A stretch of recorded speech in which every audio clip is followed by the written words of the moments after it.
तुमची मुलगी अभ्यासात ढ असल्यामुळं तिला आम्ही 12वीच्या परीक्षेला बसू देणार नाही असं शाळेनं सांगितल्यामुळं ते शब्द विद्यार्थिनीच्या जिव्हारी लागले। यातूनच तिनं घरातील स्वच्छतागृहात जाऊन आत्महत्या केल्याची खळबळजनक घटना वास्को शहरात घडली। ही विद्यार्थिनी वास्कोतल्या एका कॉन्व्हेंट हायर सेकंडरीमध्ये शिक्षण घेत होती। वास्को पोलिसांनी घटनेचा पंचनामा करून पुढील तपास सुरू केला आहे। मिळालेल्या माहितीनुसार 19 वर्षांची ही मुलगी इयत्ता 12वीत वाणिज्य शाखेत शिक्षण घेत होती।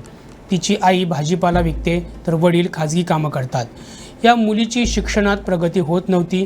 वर्षभर शाळेअंतर्गत झालेल्या परीक्षांमध्ये तिची कामगिरी चांगली नव्हती असा दावा शाळा व्यवस्थापनाने केला होता। त्यामुळे येत्या फेब्रुवारीमध्ये होणाऱ्या गोवा शालांत मंडळाच्या परीक्षेला तिला बसू द्यायचं नाही असा निर्णय शाळा व्यवस्थापनानं घेतला होता। त्याप्रमाणे व्यवस्थापनानं तिच्या पालकांना शाळेत बोलावलं होतं। 14 जानेवारी रोजी ती आईवडिलांसोबत शाळेत गेल्यानंतर शिक्षकांनी त्यांना मुलगी शिक्षणात हुशार नसल्याचा मुद्दा सांगितला। त्यामुळे तिला बोर्डाच्या परीक्षेला बसता येणार नाही असं देखील स्पष्ट केलं। त्याप्रमाणे काही कागदपत्रांवर पालकांच्या स्वाक्षऱ्या घेण्यात आल्या।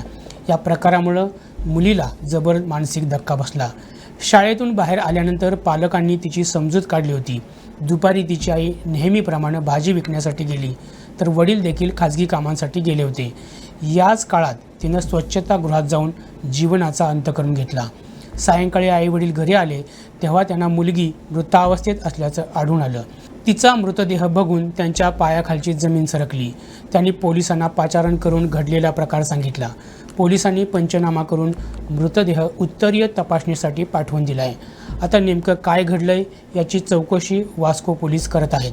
गोव्यातील अशाच महत्त्वपूर्ण घडामोडी जाणून घेण्यासाठी आमच्या YouTube चॅनलला सबस्क्राईब करा।